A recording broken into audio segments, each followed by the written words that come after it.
Institute of Hospitality and Management, or as we affectionately know as AIM. And Chris Milan, our Chief Operating Officer. So good evening, good morning, everyone. My name is Chris. I am running the Institute. I'm a former hotelier turned educator for now the last 20 years. And it's my pleasure to run the discussion around the impact of AI today in our workspace, but also in the hospitality industry as well. Thank you, Chris.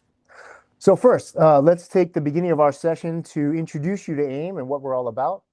So we have approximately 300 students representing over 30 nationalities at the moment, and we keep growing every semester.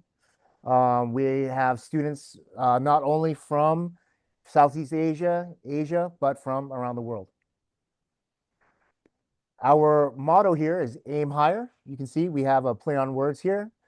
Aim higher means we teach our students to abide by these 5 core qualities: aspiration, ambitions, quality, community, and leadership. Our objective here is to bring Swiss education to Asia. Bring Swiss educational excellence to Asia. Thank you. Full screen. Here at AIM, we are in academic association with La Roche. Those of you who know La Roche from Switzerland, one of the premier hospitality institutions there. And we are certified our curriculum with yearly audit by La Roche. And you can see here a photo of some of the heads of the La Roche campus. These are some of our star graduates who have started at AIM and gone on to finish their academic journeys in the BBA at La Roche. So now let's get into our postgraduate diploma program. So this is in International Hospitality Management. With this program, you can upskill your leadership at AIM with a postgraduate diploma. We offer flexible development for management talent offered by AIM in once again, academic association with La Roche. Learn, lead, advance. So who is this program for, and is this program for you? First of all, mid-career professionals looking to upskill. Career switchers, so those who are planning to pivot their careers into the hospitality sector. Experienced managers who are preparing themselves for promotions into senior leadership, and anyone seeking flexible or immersive professional development, focusing on hospitality. We offer flexible learning paths. So our first path is our full-time study, which is half on campus and half internship. We have our part-time study program, which currently falls on Saturdays, 1 day a week. And we have our online study program, which is currently 2 evenings during the week, Tuesdays and Thursdays at the moment. Our study format. So we offer what is a rolling enrollments throughout the year. So approximately every 6 weeks, we will have a new intake, and they will infill into the subjects currently being offered in that block. So not only is the type of format flexible, but also when you would like to join anytime during the year, we have something for you. Course content. So we have subjects such as entrepreneurship and business modeling are currently taught by Chris Milan himself. We have hospitality leadership and change management, services marketing in a digital age, international events management, hospitality finance and performance management, and hospitality revenue management. There is also a business field trip, the first of which we have just returned from just last week. We took our first few batches of postgraduate students to Hua Hin, and we were engaged in 5 different site visits, all very educational and insightful. And in the end, we will finish with a final work-based project. Now, what if you are interested in the program, but you don't have any practical experience or background in hospitality?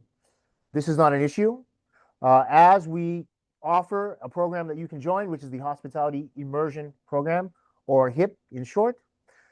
This is hands-on learning, expert sessions, site visits, and some practical application here at the AIM campus.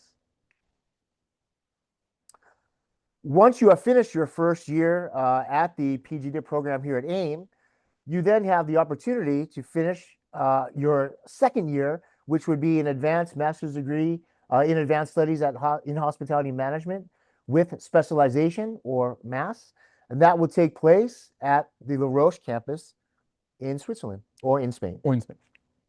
So it's an additional 6 months. So MAS specializations can be food and beverage, entrepreneurship and management, marketing, management and luxury tourism, that would be at the Spain campus, golf management, also in Spain, cruise line management, pricing and enrollment. So as you can see, tuition fees are 380,000 Thai baht per participant, the total of which can be broken down into installments. Intakes that are currently in the works at the moment are June and September of this year. Application fee is 3,000 baht. Learn at your own pace. So if you are not ready for a full program, start with one subject and go at your pace. This is ideal for those who want to learn specific subjects and build targeted skills. And those of you who are not yet ready in terms of time or budget for a full program. Some of you are currently working either full-time or part-time, so this might be something which is conducive for your schedule. So if you prefer to start small and progress step by step, this would be 55,000 baht per course. Can I add something? I think it's also a course that is very interesting for maybe some people who might already have a master degree, potentially, and then that might want to actually just study one particular topic to upskill themselves, or maybe update themselves on revenue management, for example, or finance, or any of the 6 topics that we offer. So as you can see, if you are interested in furthering your education in hospitality, there's something here for you. Entry requirements. So minimum age, 21 years old. Qualifications, bachelor's degree is highly desired. However, professional experience with a degree is a minimum of 2 years. Without a degree, a minimum of 5 years. So if you don't have a bachelor's degree yet, you still have the opportunity to join the program. English level, as you can see, IELTS overall 6.0 and minimum 5.5 in every subcomponent. TOEFL, internet-based 80 or paper-based 550. First Cambridge exam, grade A. Cambridge advanced exam, grade C. And Duolingo 115 with no component under 105. So it's either or, right? So depending on whatever test the candidate wants to take, it can be either one of them. Okay. But I think I just want to add something on here, which is really interesting for this particular program, is that it's a program that anyone can join, even if they don't necessarily have a bachelor degree. Right. It's a program that is really meant for people who have been working in the industry, didn't maybe have the chance or the time to do a degree, went through the education system, and then eventually now they say they want to get an advanced education. They're not stuck. They can continue. Right. Then that's where the 5 years of experience are coming from. But typically these need to be 5 years of management experience. Management of some sort. Okay. And it also needs to be, it doesn't have to be linked to hospitality. That's where the HIP program comes in. Right. So as you can see, there's many flexible options for you.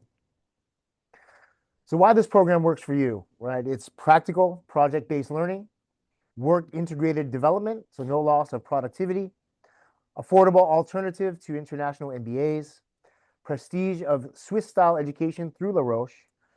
There's the option to transfer to La Roche in Europe and get a Master of Advanced Studies, study while working, or go full-time in Bangkok and build your leadership profile within 1 year. So again, I think a few of the highlights of this program, which I think are really unique, is students can come here and study with us for 1 year, and they just need to top it up by 6 month studies in Switzerland to get a master degree. Right.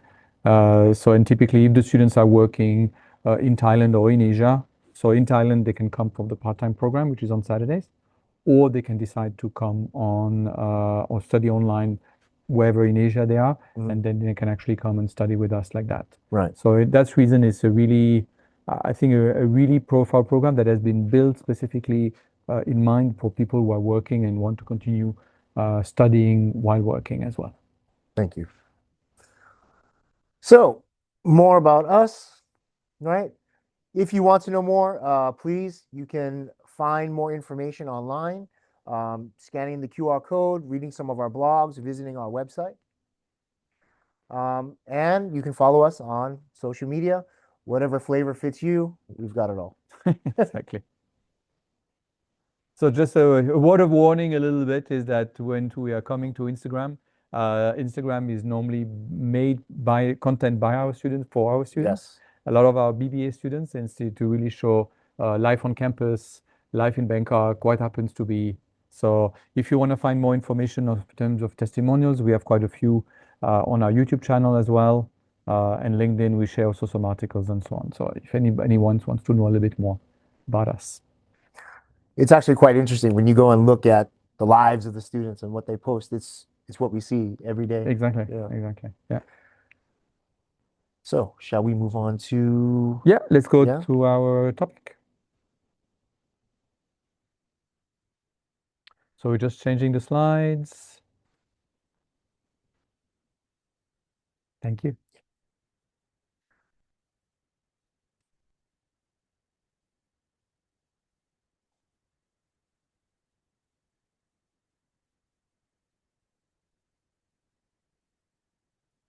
All right.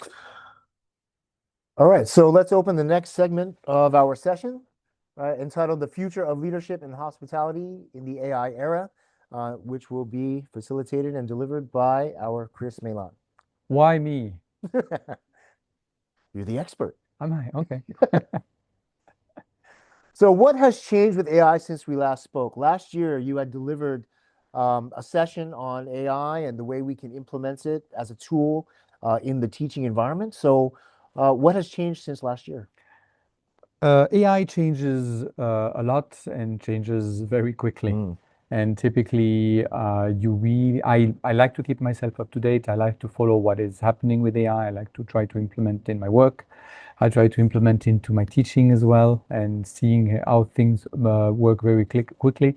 So, typically when we spoke about AI, which AI do you know?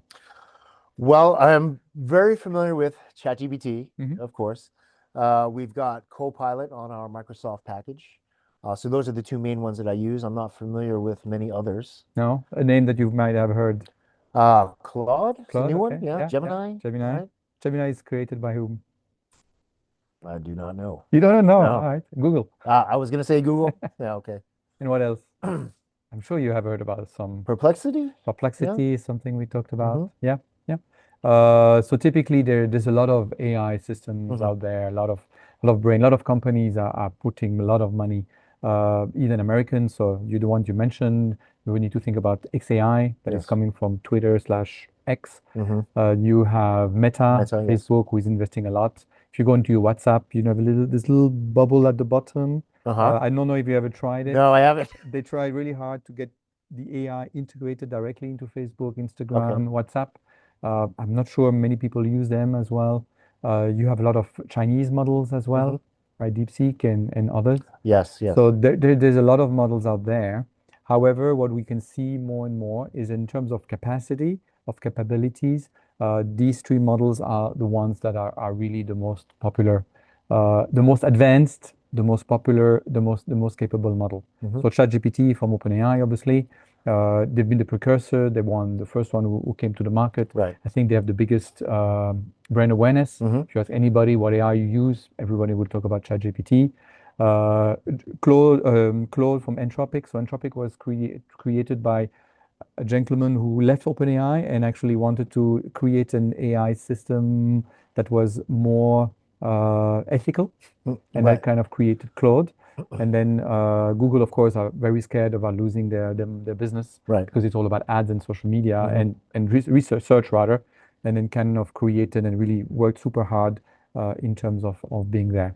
Funny enough, AI wouldn't be exist if it wasn't for the job of all the research work that Google did initially. Mhm. And based on that work, op, open-ended or very free to use research that then OpenAI used to actually create their first model. And then that's kind of how it started around 3 years ago. Right. So yeah, these are the three models I think that are the most powerful, popular, capable that people should be looking around.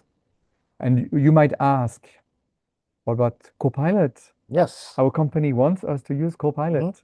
So Copilot typically is a layer. It's kind of what we call an app or a layer, an app that uses the power of these brains under. Okay. So if you, for example, go in Copilot and you click on the top, then it will ask you, okay, what models do you want to use? And then typically they normally relate to these three models. Oh, right. Okay. I Perplexity see. is the same thing. Perplexity doesn't have a brain, a model per se, but it's a way of presenting the information, of searching for the information. And the same thing on Perplexity, you can see what model you want to use as well. So, in the present day, uh, Let me go first a little bit okay, further. please continue. So when we're talking about AI, I think it's also very important to consider that compared to a year and a half ago when we had our meeting, we talked a lot about generative AI and the Hmm. fact that it could create images and words and text and so on. It was multimodal. That's kind of all the points we've explained at the That was point. impressive already But it's back even then. more impressive. Right. It's even more impressive. So the models have really become much more powerful. So typically, one of the challenges a year, 2 years ago, we have to be careful about hallucinations. Remember hallucinations? A model might believe something Oh, strongly, but it yes. was completely wrong. So Hmm. you had to be very critical about the information the model will give you because it might be completely wrong. So it might mislead you completely. Right. So that the hallucination range has really dropped quite significantly. And then typically we models used to test them, they pass exam. So 2 years ago, typically they would pass a bachelor exam. Hmm. Now it passes the bar. Oh, wow. So in terms of capabilities, Hmm. a lot of research has been done showing typically that an AI system, the most powerful systems, can actually work in 15 minutes what an expert would do in 8 hours Right. and be as good as, if not sometimes better than the actual Hmm. experts. So they become much more powerful, which in some sense is actually quite crazy when you think about it and scary, Yes. scary and crazy at the same It time. could be, yes. And then also it's much more capable. When you think about initially when we discussed it, it was a lot about, okay, you can create a text, you can talk to it and you can respond back. You can create an image, you can create a report, but now it goes even further than that. So it can actually create an entire Excel sheet with all the calculations and Hmm. all the formulas in there. It can create social media posts that are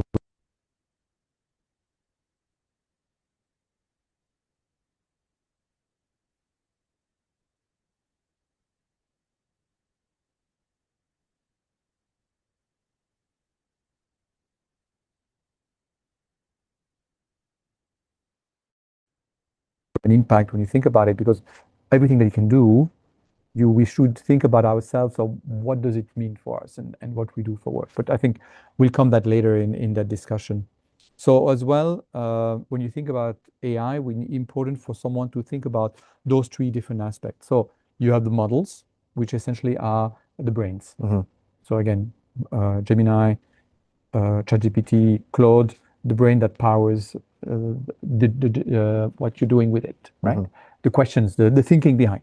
Then you have the apps. So the apps, again, Perplexity, Claude, you download your apps onto your phone, you use Copilot, part of your PowerPoint, and you ask questions. I don't know Right. if you do, Hmm. but all of that, it's the app that goes and picks up the information from the brain.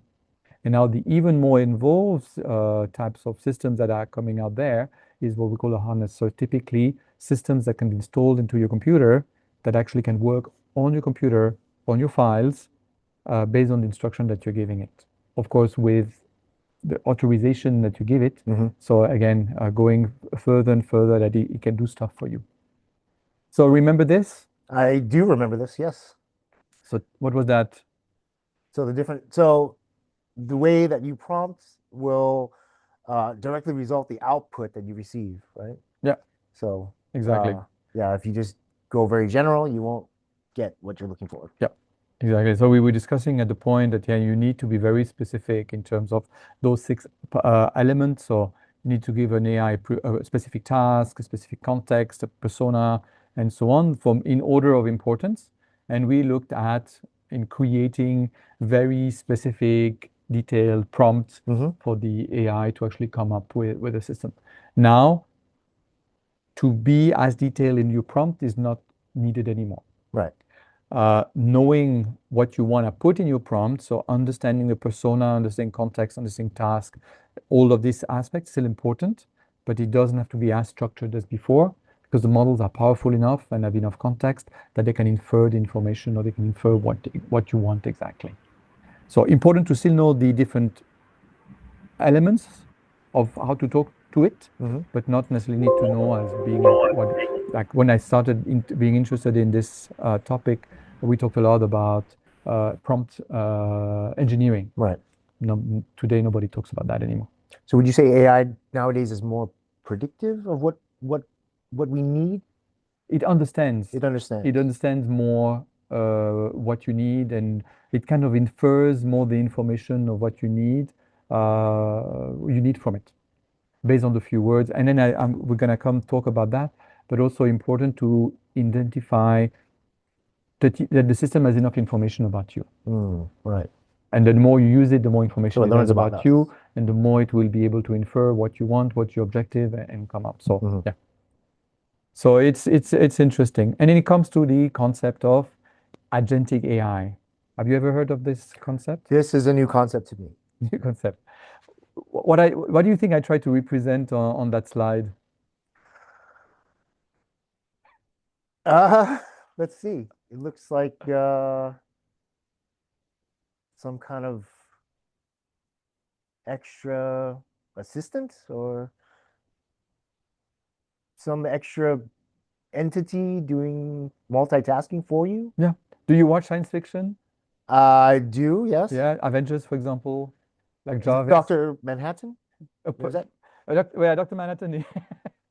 Interesting. And that's not what I had in mind. But I was more thinking about, if people have watched Marvel movies and watched Iron Man, Yes. Iron Man has its own AI, Ah, yes. Jarvis, Jarvis, yes. right? So that's kind of what I was more trying to represent. So you see Jarvis, he typically is linked to the calendar, Mhm. is linked to the email, is linked to reports, is creating dashboards.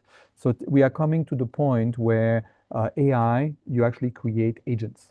Right. And agents, like in kind of real life, they are AI agents, but they are entities, or if I can call it this way, but the system that actually does work for you. So if you will ask it to, you're a researcher, right? Mhm. You want to know about your field of organizational behavior, and essentially you could say, I want to understand kind of what's happening in organizational behavior currently in that particular country. What's the latest research being published on that? So rather than you having to spend the time finding the information, you can actually give an agent the job to do that. Ah, And you right. don't have to be necessarily there to supervise Mhm. the agents to do the job. All right. We can come to the point, it's not perfect yet, but for example, where you could say that the agent can actually create the slide deck for you. Right. So you give him an information. This is the slides that I want. I want 20 slides with this particular outline. I want this topic to be covered. Go ahead, create it for me. And then you can go home, and then the following morning you will have your slide deck. But I assume we can't rely on it 100%. No, of course not. Okay. And then it also depends on what I'm going to come up after later in terms of how you set it up. Ah, Because if okay. you don't set it up correctly, if you don't give the proper context and the Mhm. proper system around it, of course, it will completely go Right. Okay. haywire, and it will never go really in the way you intend it to be. Okay. But agents can be personal agents. So you can have, again, your agent, and you can go, for example, using an agent Claude onto a browser and go find me the cheapest room that I can book in Hua Hin Mhm. for the next weekend. And I would like a dog-friendly hotel room for two people, including breakfast. Right. And rather than you having to search and do the thing, you just do the research, and the AI as an agent will actually do the work for you and say, I found these are the three best outcome or hotels for you. They offer exactly what you want. One is located there, da, da, da, and then you can even make the booking for you. Oh, wow. So it is becoming much more and more powerful, and crazy in the same way, because again, Right. it does the work that normally Hmm. human people would do. Right. So that is really the latest update about AI, and then a lot of people in the field actually are talking more and more about that concept. So this is all very fascinating. And for some of us who don't necessarily use AI as in depth as you do, and with the exponential advancements that are happening so quickly, how should we think about AI? That's a great question. I think um, AI is what we call, or what it is called, a neural engine, Hmm. and it is based on our human brain. Compared to technology before, until AI, it was very based on kind of binary thinking, data thinking, allowing algorithm Hmm. to look at data and score data, and very mathematic based. AI today is much more going into kind of a neural engine. It is trained on language. Mm. So AI has got a lot of data. It can be the world data or the world knowledge put together, and the data is the neural engines are trained on these, Hmm. like loosely imagine like brains. And then if you wanted to create an aim brain, let's call it this way, Okay. for example, it would means that we would put together all the data that we have about our students, our course, our teachers, our schedule, our classrooms, and put all of that and train the data specifically on this information. So it doesn't train on numbers, it trains on patterns of thoughts and patterns of discussion. Right. So, and because of that, and then I know sometimes again it sounds science fiction, it thinks like a human, Mm. because it's been trained on human language and human data. But because it's been trained on human thoughts, it comes with the human bias that we might have. Right. Because again, it's whatever has been trained before, so it is possible as well that it will not say necessarily something that, oh my God, this is highly biased what you're saying. Again, because Mm. that's where it comes from. It is lowering compared to, again, 2 3 years ago, but the bias is still here. Right. So this is really important. And we have to also think that AI is considered as a predictive engine. Hmm.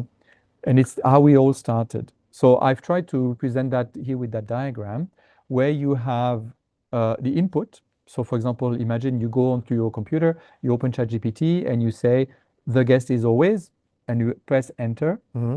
and then it will come with the right word. You say that, and then it will normally come up with right. Hmm. Yes. Why does it say right? Because that's what it's been taught. Yes, it's been taught because Because, well, I would say from the perspective of hospitality and most business industries, that's the attitude, that's what they say, right? That's right? what they say. So as human data, they basically AI comes up with I predicts what is the next word that will come in that sentence. Hmm. So if we look at those four words, fifth word should be right, but it will be looking and all the possibilities that my customer might be heard, respected, prioritized, dismissed, wrong, ignored, and eventually says no. I predict that it will say right. Right. Now, if we all did the same exercise, I would imagine that at 99.9% right would be the word Hmm. coming out. Agreed. But it's very possible that maybe one person actually it will come with another word. Hmm. And that's the reasons why kind of whatever we use AI, everybody will have a different output. Because again, it's this predictive engine Right. and the word that they're coming with. And that's kind of, and then of course, when you write an entire sentence, it does the same work for all the words and what is expected and create more. But it is such as at a high speed that we don't even realize that Right. the work it does behind. So it predicts words, it guesses word. It doesn't know. It just predicts Hmm. what the sentence is based on the input. Because the person inputs this particular sentence, Right. he predicts that he wants this output. He doesn't know the output, he just Right. predicts it. So it doesn't It understand doesn't what understand. it's saying. Right. And that's sometimes when it's because it's so high level that sometimes it's crazy to think about it. Right. It gives you quality output. It doesn't know what it actually saying. Right. So therefore, when there are biases, it doesn't even know that it's being biased. Correct. Right. Yeah. Yeah. Okay. It believes 100% what it does. And there are ways to move around it. And I always love that image. I created it with AI quite a few years ago. And I'm a big Star Wars fan. So you recognize This is you, right? this is me. A little bit younger and with more hair. But yes, essentially that was me. And then With AI 3PO. and 3CPO. What do you know about 3CPO? What is the Ah, protocol droid. Very logical, very literal. very annoying. Can be. Can be, yeah. Yeah. It knows a billion languages, I think. Yeah, Something like that, right? Yeah, exactly. So, and for me, it's really that what I want to represent with that image is on one side is that whoever is using AI needs to stay in control. Okay. So that's the reasons why I'm typing on the computer and not the AI is typing on the computer. Right. And then the AI is there to support what I'm doing and working towards my goal. And that's what it is. And also what I used to say, because we use AI in my classes as well, and what I used to say I tell my students all the time, you have to think about AI as being the the smartest, most capable assistant you might ever have, but also the most stupid one. Right. Why the most stupid one? Because it doesn't understand, right? Well, number one, and number two, it will always do Whatever you whatever you whatever tell it tell- to yeah, do. whatever you say. It will not say like, Chris, wait a minute, I don't think this is the right way to go about that. Or it might just go in a completely different direction. So it can do amazing things, but it needs to know exactly what you want to achieve. And if you don't do that, it won't guess you a Right. second intention. It doesn't understand what you're not telling it and so on. So that's why sometimes or often it can actually also be very frustrating. Such an interesting dichotomy. It is. Yeah. So I admit I am an amateur with AI. And I think possibly a lot of our viewers are as well. That's why they're here, right, to learn more. So, how would someone like me or some of our viewers go about updating themselves with AI and how to use it? First, I just want to mention about things to be mindful about when you use AI and where it can actually be dangerous. And the first one, which I believe is very dangerous, is sycophancy. For our audience out there who doesn't maybe know the word, can you explain sycophancy? Sycophancy. So, Well, I try to illustrate with this image. I guess when you start to inflate your ego and kind of get lost in yourself, sycophancy. So like typically what I try to like sycophant, the gentleman in the center is a sycophant, right? And he has all the assistants around him Right. and everything, and everybody is here to please him, right? Right. Our beloved leader, make sure that everything is good. And those assistants, do you think they would ever disagree with the leader of the person? No, it becomes groupthink, I guess. Or, Yeah, exactly.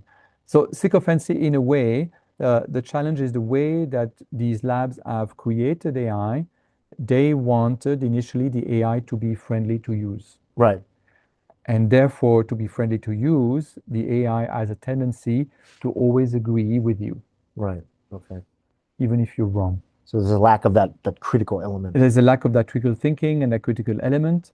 And then even if you insist on it and if you give it something wrong or wrong factual information or things to believe, or I've been wrong terribly, I want to sue the company, or I want to be an author that will be, writing books and be better than Stephen King or anything like that. And then you go into it and you say, well, let's do it together because we're going to do it. The AI, rather to say, hey, calm down, go down to earth, it will actually kind of inflate your ego because it's been done by that. Right. And then there's has been dangerous cases. I mean, the labs are working on that as well, or they claim they work on it for the AI to be more factual and then not to just agree all the time with whatever the user is saying it. is saying about it, Mhm. or the discussion, because it can lead a person to believe something completely wrong, Right. because the AI is trained to bring that people towards that path. Ah, I see. So the way you work with it, the way we talk to it, it's important to go back and keep on asking the questions, check your facts, Hmm. or is that real? Right.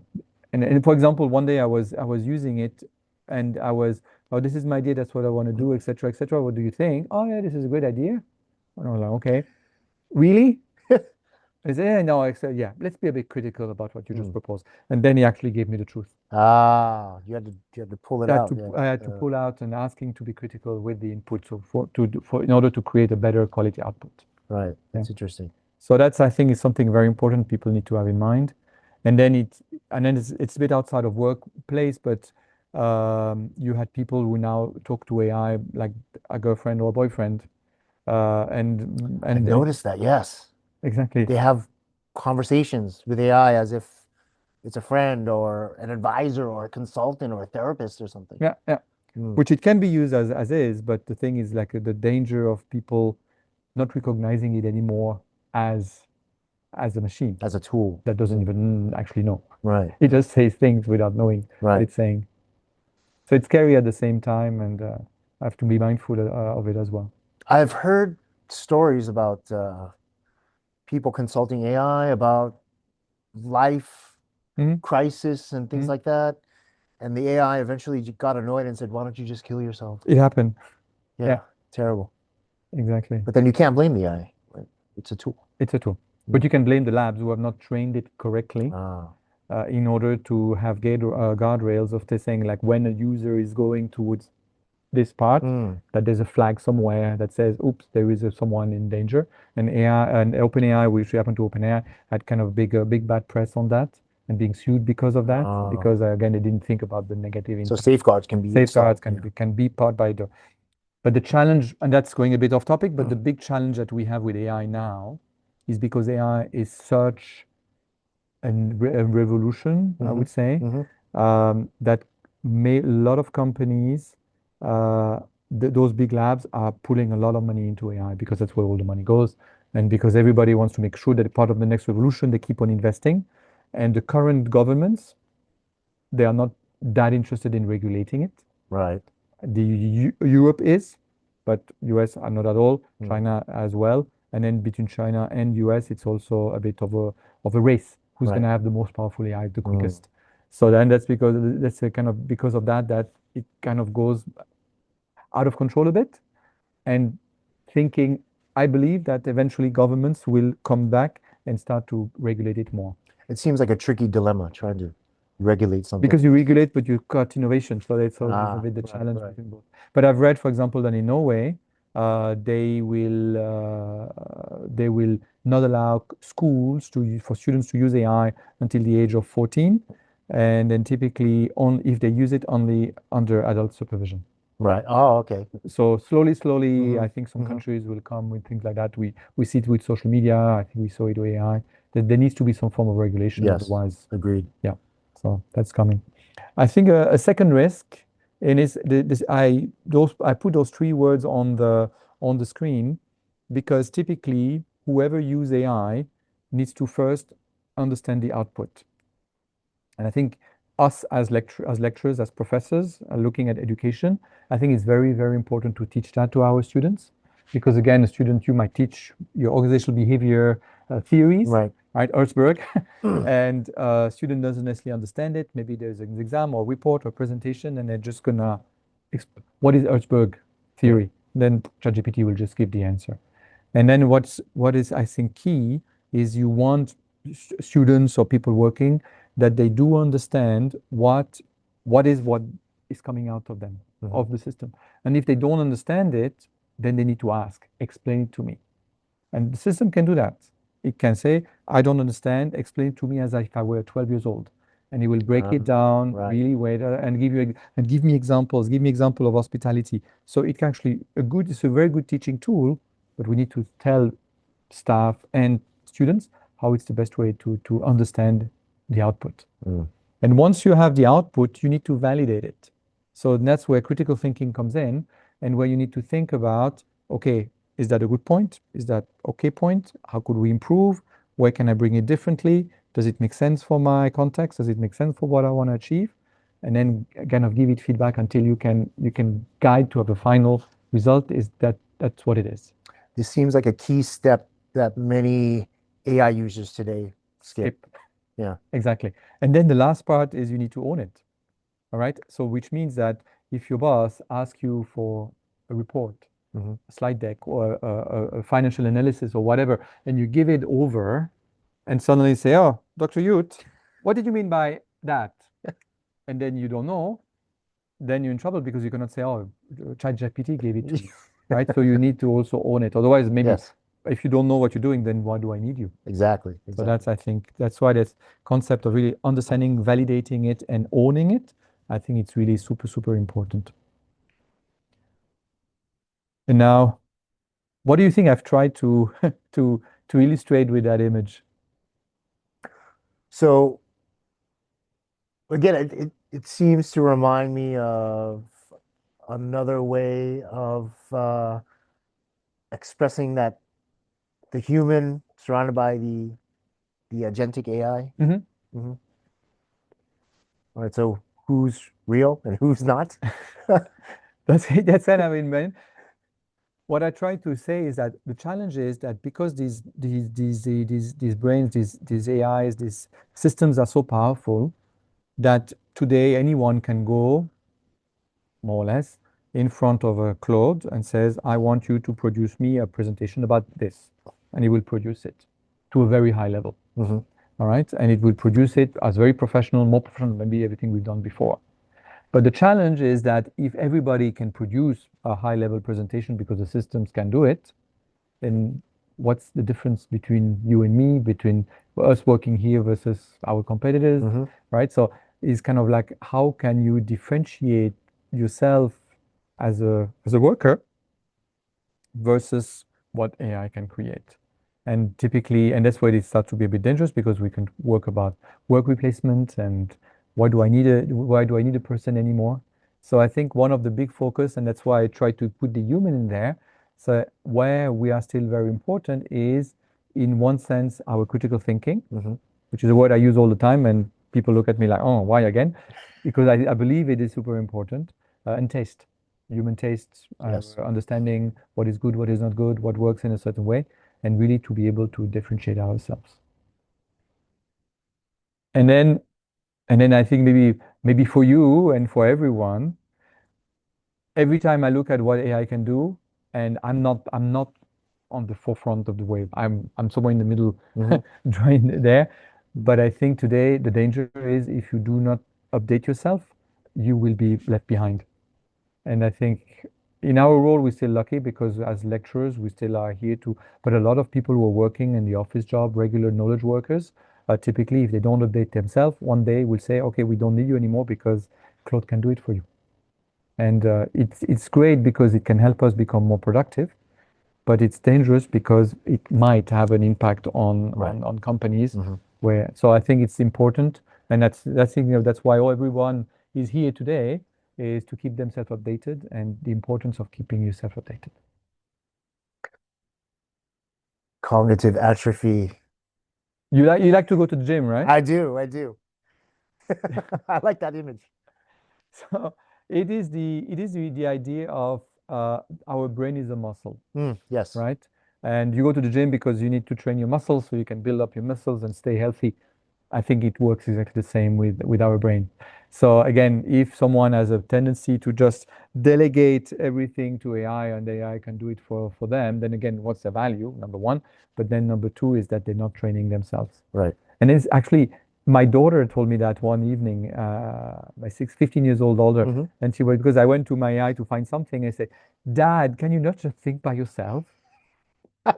Puts it into perspective, And I doesn't it? was like, "Oh, okay, okay, you're gonna turn stupid if you don't start to think." And I said, "Oh, okay, okay, you're right." And to some extent, I don't think it will make us stupid, but I think that typically because if we don't use our brain to think and to use, and eventually, it's not that we become more stupid, but it might be the chance that takes more effort, right? Mm, right. Learning, we know that. learning is an effort. Yes, It takes absolutely. effort to learn, right? You cannot just sit into a classroom, listen to a teacher, and oh no, I know that, right? You need to read, you need to think, you need to take notes, you need to memorize it, you need to put into application. And it's by doing this effort that you learn. And the danger of the AI system is that it might a shortcut that a lot of people are willing to take, but because they do that shortcut, they're not learning themselves. They're not exercising the They're brain. not exercising the brain. Yeah. So I think that's also one of the risks that I think we have to be responsible for that for our students, but I think every manager has to think about that as well.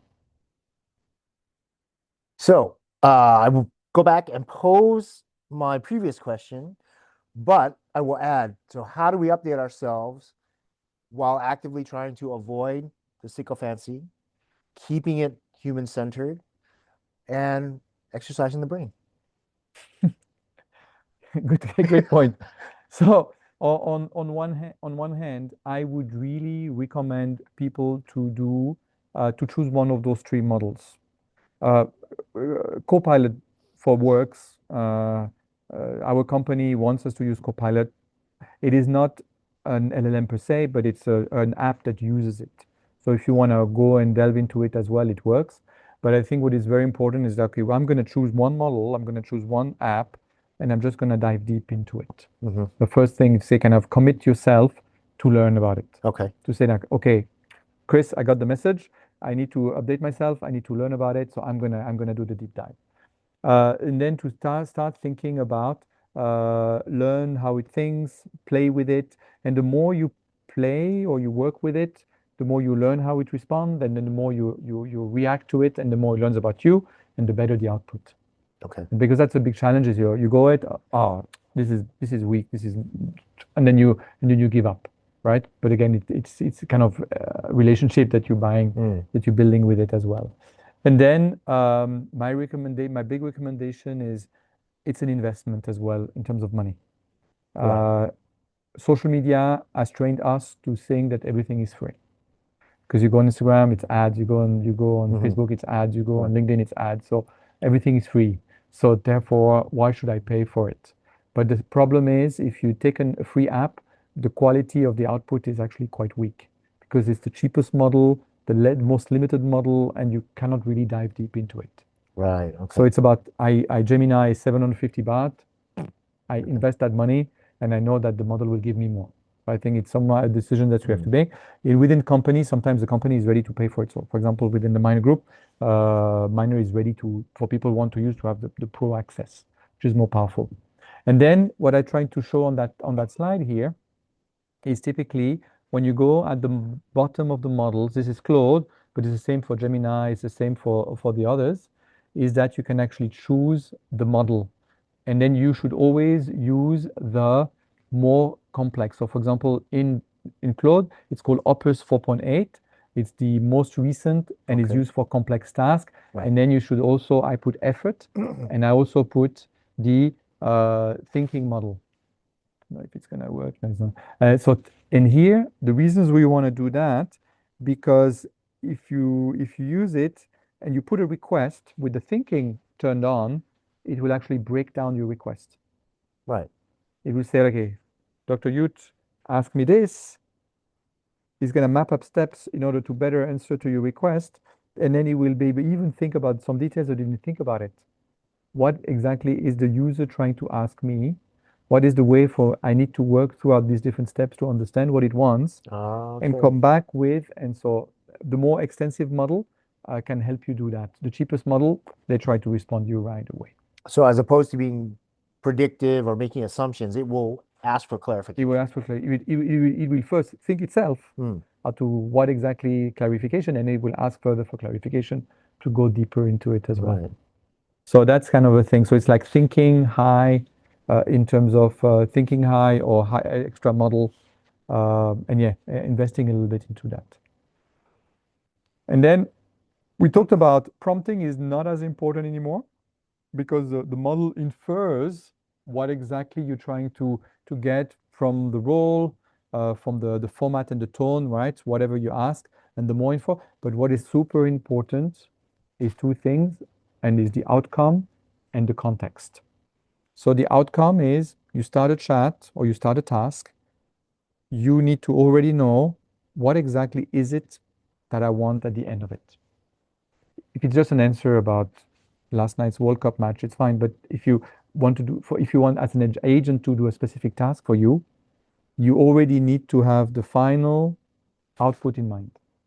Doesn't have to be final, but you need to know, I need a report, I need a slide deck, Oh, I okay. need and what exactly do I want the machine to produce? And then what you want to do is you want to give it as much context as possible. Context about you, context about your job, context about either if you do it for students or the class or the topic that you have, so it knows exactly, oh, okay, this is what you are working on, this is what you're doing, and so that direction that you have. And to give that context, so there are things you can do in your prompt is number one, you can name a framework. So a framework means, for example, do me an analysis and deliver it to me into a pestle format. Not the Okay. pestle Some conceptual model. conceptual model. If you give it a conceptual model like OKR, PES, SMART, whatever it is, because it knows it knows the theory, it will actually the concept actually carries a lot of context by itself, Right. and it will come up with a much better answer. So that's kind of a little trick. Mm-hmm. You can give examples of what you want. You can sometimes also, for example, if you want to create a slide deck again, you can give us an older slide deck that you've created. I want to create something similar to that. Okay. If you had in a tutorial, I don't know if you take notes in your tutorials, but you have like a meeting minutes or a Yes, tutorial meeting, absolutely. you can actually give an example of a former one and give me a similar report. Oh, okay. So it will learn from what you give it before. And then mostly Claude, ChatGPT, Gemini uses also what they call projects. So you can, for example, organize your system with different projects based on what you do. So for example, I have a marketing project. So everything I worked with our marketing director, everything that was marketing related for AIM, I put everything in there. Our brand, our logo, our tone of voice, our social media, our messaging, all of that, it's kind of put together. So the AI knows when I want to do marketing for AIM, I go to this project and I got all the information there. I have another project for my entrepreneurship class. Mm-hmm. So I put my learning outcomes, my syllabus, my scheme of work, the articles that I've read, the slides that I've created, everything that I do for the course, I actually give it and put it into the memory of it.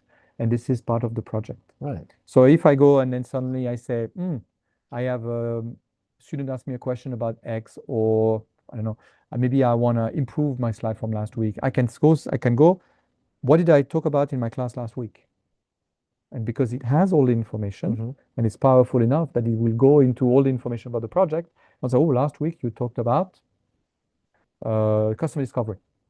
And then if I were to be less lazy, and for example, maybe give a debrief of how my class went, and I would, for example, dictate it into the system, and then say, this is my debrief from my last class. This is how it went. That went well, and that what could be improved. And it's in the project knowledge. Then the next time I say, what should I improve? It will remember. Right. So again, it's become that 3CPO. Ah, yes. But you need to remember to give the information because he cannot guess yet. He cannot guess what we have in mind. If you're like, oh, that could have been improved, it could have been better. But if you don't verbalize it, you don't say it, you don't write it down, you don't give it, the system won't necessarily know. So projects, I think, are important. And then there are the concept of the memory and the instruction. So memory is coming later. Let me go quickly to the memory. So this is Claude. And in the system, in the settings, you can actually say what you want it to be. So I have given specific instructions, and you can read here. And the first thing that can you read? Are you able to read the first sentence? You are not sycophantic. Oh, right. That's the first thing I've said to the AI. Oh, okay. So you are not sycophantic, so don't do it. I'm not interested. Ah. And then I said your responses are always straightforward. Use neutral factual tone, avoid flattery, emotional language, do not express opinions, admiration, or enthusiasm. Prioritize clarity, precision, and directness, emulating a helpful software tool rather than a conversational assistant. avoid first and second person pronouns, use in-person phrasing instead. So I give instructions. That's how I want you to talk to me. Right. So by setting these parameters, it's almost like you're developing its personality. Exactly. Right. Exactly. Of what exactly I want to do. So interesting. So, and then typically what you can do is both Claude, all of them have the function of memory. So memory means if you turn it on, that it will remember what you chatted about. So when you open another chat or another task, it will refer back to what you said in that previous discussion. Oh, it's very useful. So you don't have to Yes. say again, Right. I'm mute, I'm working as, and you have to explain the Mm. entire context again. It goes and he knows already. Right. So that's one way to be looking at it. Now, would this only Sorry. be accessible by a paid version, or can a free version do this? Just wondering. I am not sure. Not sure. Honestly, Okay. I'm not sure. I think we would have to look. Yep. So memory instructions, I think. So what is important is context. And then, so funny enough, I was talking to a professor from IMD who is specialized in AI. And he was actually, we were talking about prompt engineering, and he actually even talked about nowadays it becomes more about context engineering. Right. So really how the way you present the context of what you're doing and what you're working on, so that he knows and he can do the work for you. And the last one, so this is the advanced version. This is about kind of building yourself an AI system. Okay. So typically, and maybe there's going to be another webinar on the subject, but for example, if you talk about Claude, you have systems that are called co-work. Okay. So, and then you have also on the third one, which is called Claude Code. So it can code for you. But typically with co-work, it means that it can work directly on the computer. Copilot also has a system of co-work, which is powered by Claude. So it means it can work directly into your computer and it knows all about you. And it can create files for you, it can create documents for you, it can work on your computer for you. And then it links back to this concept of agents we discussed before. But in order to do that, you need to work it out in terms of, again, creating your own profile. Who are you? What do you want? What is interesting you? And then you need to create all the different concept of what is called skills. So how you want the machine to operate, plugins in the way it can work with different systems. So AI could plug in into your Gmail, and then could read your Gmail and could even respond to your Gmail. Right. And then could combine to your tasks. So I use Notion, for example. So it can create content from my Notion and can read Notion to give information back to me. But it means that, and I'm not there yet, I'm really not there yet, but it's really kind of, you can create your own system. You can set up your own CPO again, CPO to work for you. But the challenge is I think you need to understand it and you need to really spend time on it to set it up. It's that concept of the agentic AI again. So you build, not agentic, is you build your system to have agents that can do stuff for you. Okay. So for example, if I'm my lovely marketing director, I can ask her, she could set up an agent that would do SEO work. So for example, she say, every night, I want you to double check all the numbers of people who visit our website. I want to see the pages they visited. I want you to go to Google Analytics, etc. And do me on the following morning a report. She comes to her computer, opens in the morning, she has a report of what happened. Right. You just need to do it manually again. Claude can do it. And then propose me 5 ways of improving our traffic onto our website. So I noticed that you've been mentioning Claude quite prevalently tonight. Is that your go-to AI? That's my go-to AI. Yeah. Why is it more powerful, or why do you choose that one? I think it is one of it in terms of capability. ChatGPT, OpenAI, and Gemini are as powerful. There's not one. The thing is, the one I've been working the most with, and then from it, I understand the vibe of working with Claude, and you develop this relationship is a weird word, but you develop this way of working that you feel better working with that. You prefer the output, you prefer the way it creates it. So as you mentioned, choose one. Because it's more in memory and go deep. And because it has that system of co-work, of working directly on the computer onto your file as well, it's something. So I know some people working for our corporate office for Minor, for example, they use deep dive into Copilot, and he's working with that. He's learning for it, and he's again able to create the output that he wants to have from Copilot. So yeah, there's no like better one or best one, but I think it's what works best So for you. I guess if you were to choose one, stick with one, you Yeah. could get similar outputs Yeah. from most of them. Most of them, exactly. Ah, okay, Exactly. I see. How to work well with AI? That's a hard question, I think. But I know you have the answer. So, Okay, we talked about instructions, so I can skip on that. Mhm. So because AI acts and think like a human, you have to almost think about directing it as if you were a good manager. Okay. So you teach OB, you teach management, right? Yes. So what does a good manager do? Organizes, coordinates, delegates, uh, motivates, all the eights. All the eight. Would you manage it as if it was a certain age level, I wonder? Like a You, child or a teenager or a young adult or oh, it depends on you, I think. Hmm. But you need to be as detailed as possible, Mhm. especially in the beginning. Um, Typically, you work with AI in the same way you work with an employee, Okay.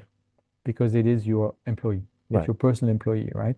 So if you set it up. So, and that's where I try to represent in that image is really you should try to have, okay, what's the vision that you have in what you want to accomplish? So yourself, you need to know. What are the kind of clear goals that you have, and what's the context uh, of your work? What is the direction you'd like to go with your task? What exactly direction? What do I want to as an output? What's the result I'm looking for? So, and that's kind of all these different points. When you think about it, it's the way you work with any person, right? If Hmm. you coach a student, you tell them that, Right. right? You have a vision of what you want them to achieve, you give them a goal, you give them feedback, you give them direction, you give context, books to read, the results, you analyze the result, they have to analyze it themselves. So they do all of that. So it's the same thing with AI, really. In terms of thinking it again as 3CPO, thinking about your Right. assistant and giving direction. And the challenge, and I do the mistake as well, and it's the setup because it takes a lot of time, but it's sometimes thinking about if it's give me bad result because I did not take the time to give it clear instructions. Right. And I think that's because it cannot read my brain, right? So you Sure. cannot expect the system to come out with gold if you did not make the effort to give the tools for it to do At the that. end of the day, it's on us. It's on us. Right. Exactly. So I think that's number one. I've taken this. If people are interested to know more and read more and listen more, there is one person I highly recommend to follow. His name is Ethan Mollick. He's a professor at what? I suddenly have a blank. A very high regard, Wharton University, Oh, teaches entrepreneurship. Uses AI into his teaching, and he reflects a lot about it. And he's a professor, and he's someone who loves to work with it, but is not a coder or works for the big labs. right. And so he has a kind of a more like our own level of understanding, and he talks about it, reflects a lot about it. And he talks about three concepts of like you being in the cockpit. And you have to think about AI kind of in three ways in terms of a task. So some tasks, like you're a pilot, you can put it on autopilot. I mean, there are some tasks menial uh, can do by themselves. You just can put it into autopilot. You put it on, you let the machine do the work, it will come back with the result. Right. I don't need, doesn't my input, it can do by itself, they can do it better than me. So for example, you get a sheet, an Excel sheet with a lot of data in there, but it's not well organized. Don't spend time doing it. Give it to Claude ChatGPT or Gemini and just reorganize me the data. It will do it for you. So that's kind of pure autopilot. You can have the other wise, which is typically your manual data, Yala. I mean, students comes upset to you, someone comes to upset to me, or there is something urgent that I need to solve, or parents or whatever. Of course, I'm not going to use AI, right? Right. If a parent comes with the future students, I'm not going to use AI to respond, obviously, right? So that's also the part. But there's also in the middle the aspect of collaboration. Hmm. So typically, like, okay, thinking about how do I want to work with AI? How do I want to collaborate with AI in order to come up with a better output? And honestly, I can be so much more productive thanks to AI, because there are tasks that I would have done before that I would have needed a much longer time to do versus actually using AI to do the research bit faster, to do the thinking bit faster, to come up with a proposal. So when, for example, a client comes, right, another student company would like to do some training with us. So it's kind of a collaboration between AI and it. I listen to the discussion. I take notes. I ask questions. Try to understand the needs of the customer better. So notes, and so on. Then I go to AI. I will give it my notes, and I will explain further for my understanding what the. So I actually talk to my machine, and then it will kind of understand more of the context. Then it will say, "That's what I have in mind." Critique it. It comes up with the plan. I say, okay, better here, better there. That's no. It will come. That says too much. This is not enough. And then it comes with something that I think is good. And then I say, okay, fine, create the proposal, and it writes the proposal for me. And proposal is also very clear. And then what I always do is I would take it and I give it back one more time, and I say, go through it, critique it, make sure everything makes sense. Goes through it, critiques it, everything makes sense. Oh, yes, no, and then I'm ready to send it. So it's not AI created like, oh, I need a proposal for this client. It's not like that, or it's not I spend, because I did proposal manually before where I would spend an entire day on that, but it's actually really a collaboration that makes it faster as well. So these steps you're explaining, those are the Collaborative methods. method, yeah. Okay, I see. And then Ethan Malik also talked about the concept of a centaur or a cyborg. So Right. typically what I'm telling you, this collaboration is more the cyborg aspect. So meaning that I'm kind of half human, half computer, but it's combining the both aspects of that. And the centaur is someone who will be using to go faster, and it's actually using the concept of AI to actually go faster with more menial tasks. Oh, I see. So I think I need to do something done quickly. Okay, I do that, and I'm faster, but I still keep. So it's kind of an approach, both types of approach that you could be using.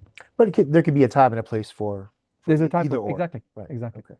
So in coming back to that slide, it's Malik says, how difficult is the task? How fast do I need the task to be done? And how much expertise do I need? So based on this kind of questions that you have in mind, then you can decide, okay, is it an autopilot? Is it a manual work? Is it a collaboration work? Ah, I see. Yeah. Interesting. And then there's another thing, and this is where I'm at, and this is my rail, right? Uh-huh. Is to build the rails. Build the rails. So building rails is a top job. Building rails, needs a lot of planning, needs a lot of thoughts, is building the foundations. Essentially what you want to make trains that send a bullet train can go at 300 kilometers per hour, right? Right. And then super fast, super efficient. But in order to build infrastructure behind, it will take time to think about the destination, the structure, the point, and so on. Of course. And that's typically where I think the big challenge is when you come to this system is, okay, how am I going to build my rail station or my railroad to make sure that my AI then can work super fast. And currently my rail is a bit messy. So sometimes when I go to it and I say, oh, can you do this? And then it goes completely haywire. Right. And I'm like, no, that's not at all what I wanted. And I have to go back. But again, it's because I did not build the AI system yet in the correct way. But it takes time to think about it. It takes time to plan it. It takes time to build it. But if you do that, I strongly believe that if you do that, then you become again even more productive, more creative, gives you more time for what is really important for you to work on. So building the rails, is this going back to that concept of giving it as much context as possible? Exactly. Right. Yeah. Okay. Work context, personal context, based on what I said, giving the vision, giving the goal, giving the structure, how do you want to build it, and so on. Yeah, it's kind of thinking about. So typically, when I prepared for today, I've been very frustrated because I tried to work as a cyborg. I went with Claude, and then Claude gave me a lot of different places. And I said, no, this is not what I want. Because again, I was not pretty clear that I actually, at the end of the day, I went back to manual work. Right. Okay. And then I went to, okay, I'm going to build the slides with, everybody talks about Gamma. So I'm going to use the slide with Gamma. And then I looked at the results. Oh, no, not working. And then I went there and then it didn't work. So then I went back old fashioned the way I used to build. I went back to my Keynote and I built the Keynote. But the images, obviously, they were created thanks to AI, thanks to what I tried to give it. But again, creating an image, even that image, you need to know, this is AI generated, by the way. You need to think about what is it that I want to show? Because I want an image of a rail. And you need to give it enough details Right, exactly right. what is the image, what do you want to show for the AI to be able to create an image. Would you have known actually that was an AI generated image? No, it looks real. Yeah, exactly. That's why in the beginning I said those systems are more and more capable and powerful. But I have to say, with my past experiences in class with you, I've always been impressed with your slides, whether they were AI generated or otherwise. Thank you so much. Uh, Something as well, and for some of the few sentences that I would encourage everyone to use in their prompts is again to force it to think. So challenge my assumption, be critical, review for accuracy, and then some sentences, be critical, be specific, simplify this, review answer. What are your thoughts on that? To just not like give me the answer because it will give it to you. But if you force it to give it an answer, are you right? Do you think it's correct? Could you review it? Or even thoughts. I use the word thoughts, question mark, a Yes. lot. Ah, So right. I could do this, I could do that, thoughts. And then you force it to actually think about what you want, ask questions to you, and kind of reflect on what you want and so on. So again, got to pull it Yeah, out. pull it up a bit. And then something that we don't necessarily think about, and it's only 4 different jobs that you might have, but it's you maybe do something and you have a report. I could, for example, I didn't do the persona, but I want to send it to a client. So I give a bit background of the client that I'm working to, and now I'd say, I want you to think like a client and critique my proposal. Right. Interesting. Right? Then it would be able to, if I'm a client, I'm looking at this is what I would like. I can actually ask it to, for example, okay, I'm going to meet the client tomorrow. I want to practice my speech. Let's do a role play. Right. And you enable the voice and role play. And Oh, then you right. speak to your computer, and the computer plays the role of the client. I play the role of the person selling the proposal. And then I can practice back and forth how it goes and what's the discussion back and forth. And then you can actually practice. So useful. You elicit that feedback from the different perspective that you want. Yeah. Because it knows it can do, and this is only 4 roles, but we could have Angry followers. angry followers, like our social media manager, she, for example, maybe has to deal with an angry followers who's trolling. Sure. How would you reply to it? Right. And you can practice that. Students, tutor, Absolutely. right? If, for example, if they go to your class, they don't necessarily understand all the theories and practice, could go back to AI, and you can actually set it up as a tutor. And I said, don't give me the answer, but ask me questions until I come to the answer of my own. Right.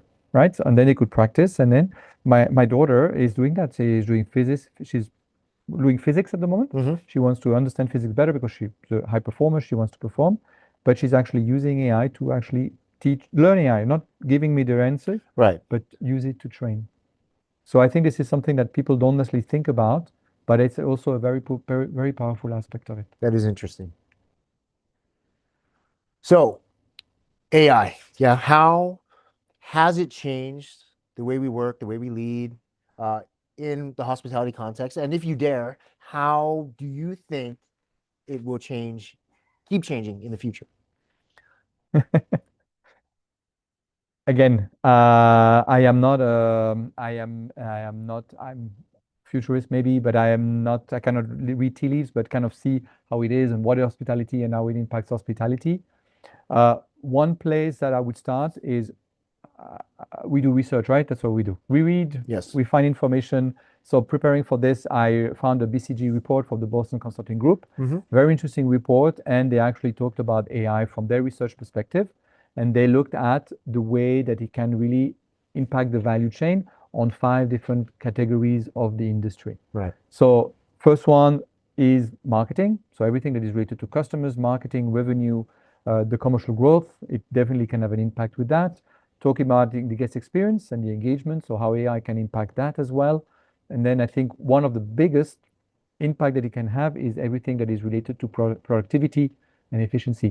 Efficiency of what the team are, the employees doing and working on, and how you can use AI to be just faster and better. There's also some concept of risk, safety, and finally the portfolio. So there are 2 different colors. The darker blue are essentially things that are currently already happening. Okay. And in lighter blue, things that have potential to change. So on the darker blue from the marketing perspective is on the way, for example, to be more visible and being found and being discovered is AI can be very powerful for that. But it both ways, because before where you go on booking.com and you would search for information or you would just Google and you would have the ads that pop up for Right. like our best hotel in Phuket. Today, a lot of customers go on ChatGPT. I'm planning for a beach holiday in Phuket. What is the best hotel I can find?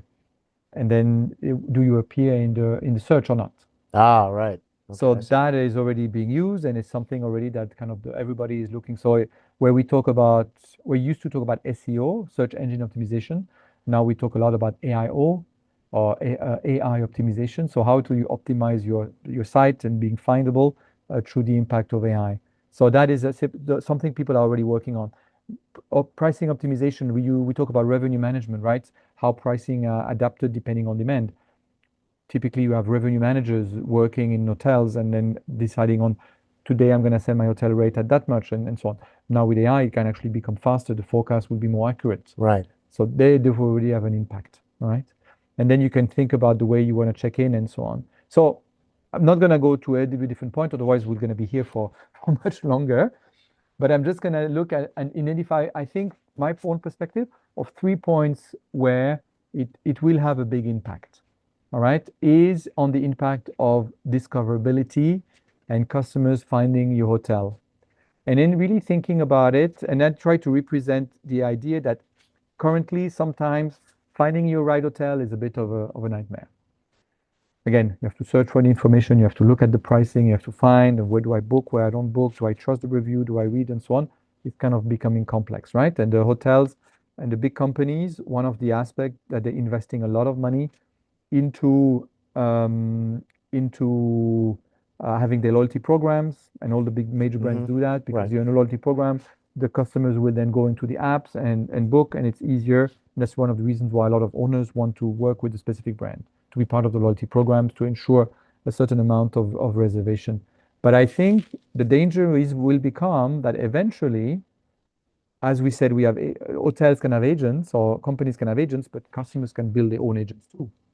You could build your own travel agent, Right. Right. right? Someone who knows your preferences, Mm-hmm. know where you like to go, know where you like to stay, know what you like to discover, etc. What are your preferences when you travel? Then you can go to your agent on your computer and says, I'm planning for a trip to Tokyo for the weekend with my wife. Find me my hotel. And then because it knows your personal contacts and everything, can actually, oh, Dr. Yut, I found the perfect hotel there. Do you want me to book? Yes, please. Boom, and it's done. And then it's possible that there is zero interference between, it's basically machines to machines talking to each other. Right. Interesting. So I think from a hotel perspective, it's going to be a very challenging aspect of the work. It's kind of like how do you make sure that you're being chosen by those agents. The second one is, and again, AI generated image. It's the idea that AI and technology can make some of the work that is menial work, necessary work, but that impacts the guest experience easier. Let me explain.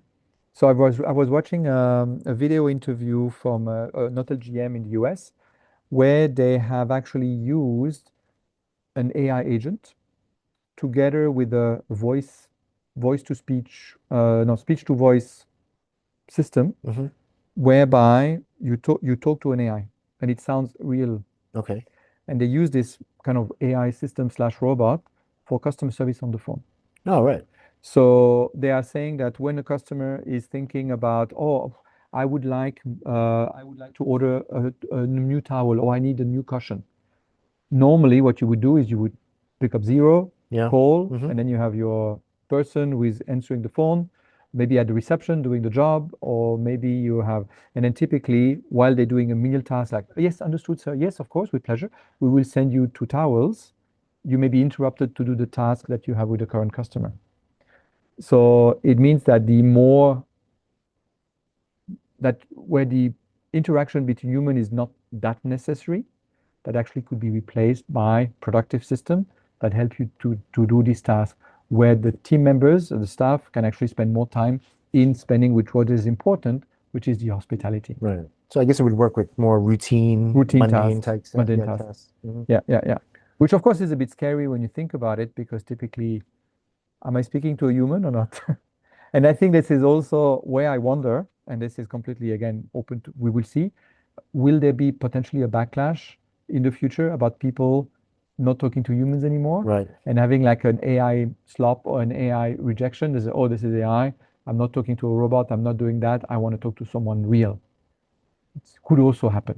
Nobody knows, but it kind of reminds me of like when you dial a call center. Yep. And it's got these automated responses, and you push the certain number, and you get really impatient, and I just need to talk to a person. Yeah. I need a person. Yeah.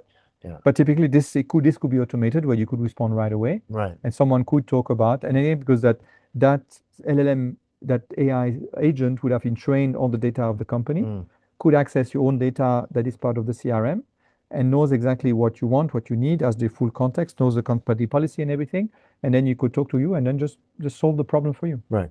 It is possible. The technology is there to do that. Mm-hmm. But then again, one hand is how much are people, how would you feel if you saw you were talking to a robot, for example?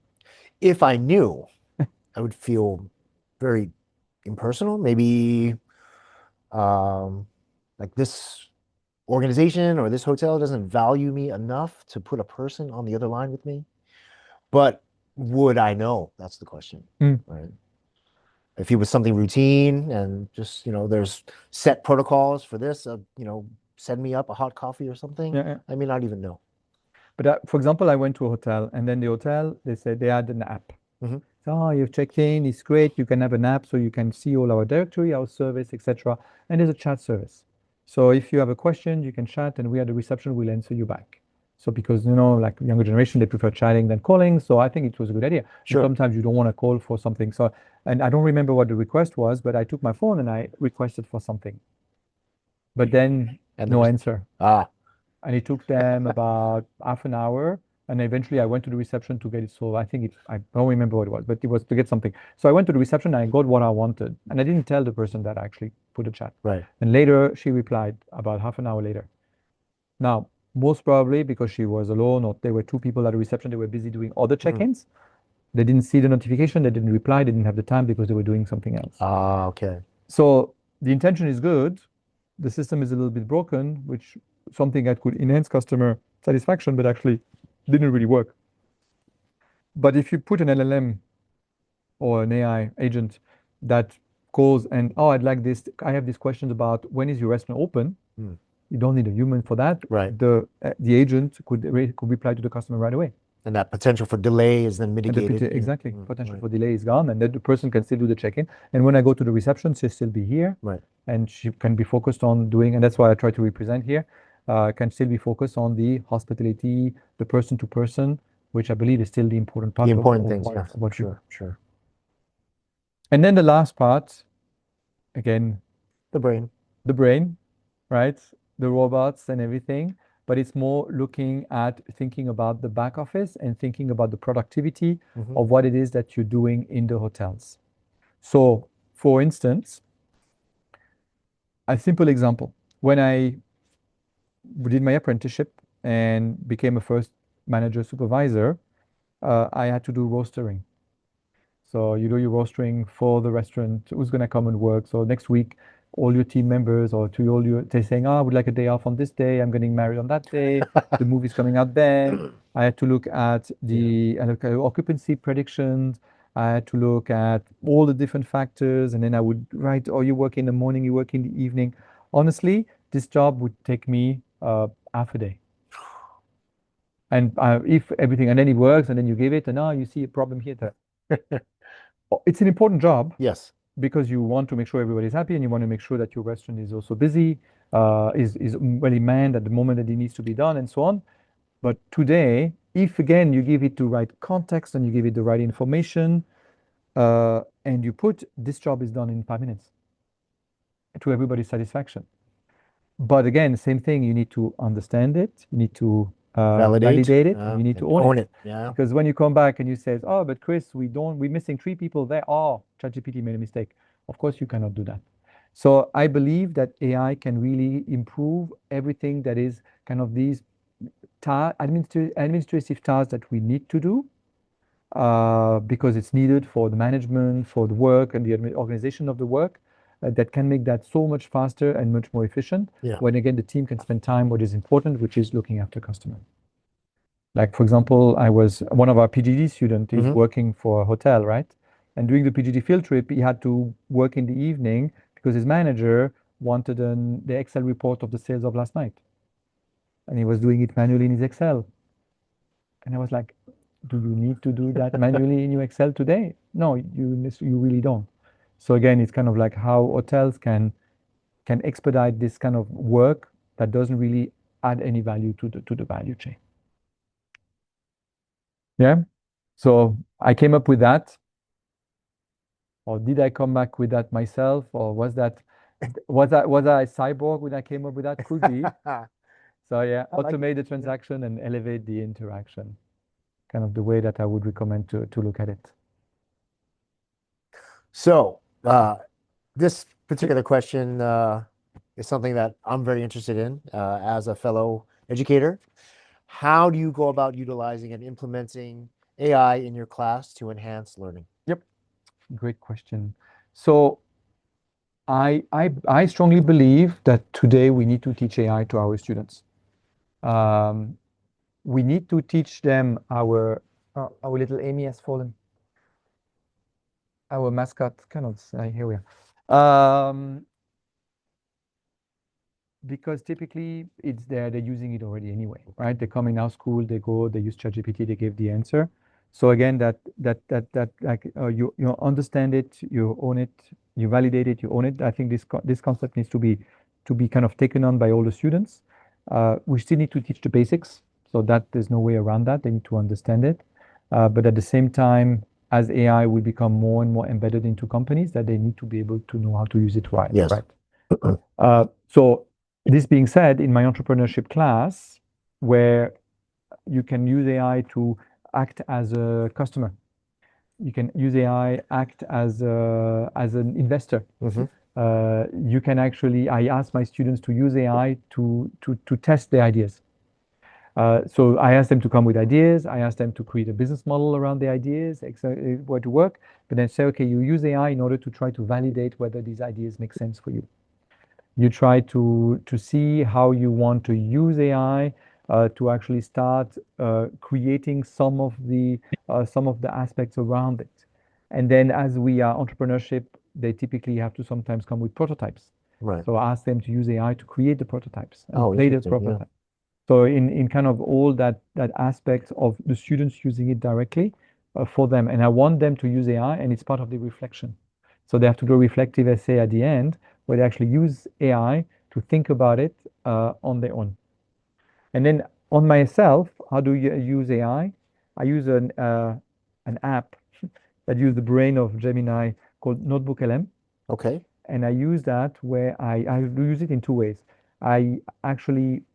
There's an author that wrote an entire book about entrepreneurship, and that gentleman actually he's made a video course for it for free that you can find on YouTube. Okay. Because he wants to teach, he wants to share all about, he knows about entrepreneurship. What was his name? I'm sorry. Steve Blank. Steve Blank. And then I took all of his videos, I put into Notebook LM, And then I created a tutor, and I said, you are a tutor, you're not giving the answer, but you're guiding the students. And I gave the students access to that Right. chatbot, which is basically, I said, this is iSteve. So you can Hi, go Steve. and you can ask questions, and it basically is like you're having the teacher of the creating model that actually build it, and you ask questions about, oh, I have an idea like this, like that, what should I do next? So that rather than me, they can actually use it directly for them as they're progressing through their class. And then I also use Notebook LM for my own research. Like I did for today, for example, I did research, I found videos, I found articles and so on. I put it together, and then it allows you to actually chat with your sources. So you might have, I watched the videos the first time, and then I say, oh yeah, I watched this video from this guy. What did he say again? And then he can come back. So when I think this, is it correct? Yes. And then you can come back with the information. So that's one way also that I use AI personally to kind of teach. And finally, as mentioned before, I have a Claude projects where I put in there my syllabus, my structure, my reading, my articles, my summary, my slide deck. When I finish with the slide deck, I PDF it and put it into the project. So it has access to everything that I've done. And then when I also would make a note, a vocal note of myself after the class, a 3-4 minutes reflection, and I speak about what went well, what didn't go so well, and the text output of this I put into the project. So then I can go back to it and I can ask questions. Say, oh, what about this one? How could I improve this session? And then actually, as a cyborg, AI can help me do that. So many different ways that you're implementing AI in your classes. Very interesting. Yeah. I realize as a late adopter myself, I really need to stop resisting the change and embrace it because it's happening. It's And it's happening. happening faster and faster every That's day. exactly what I think. Yeah. Yeah. Well, Chris, thank you very much for your Thank you. insights tonight. And all of you, I hope you can take some of these insights from Chris and utilize them in your workplace, whether it's as an educator, as an hotelier, or whatever you're doing every day. Thank you, and good evening, good morning, and good afternoon. Yeah, I guess so. Goodbye, everyone. Thank you Bye. very much for being here.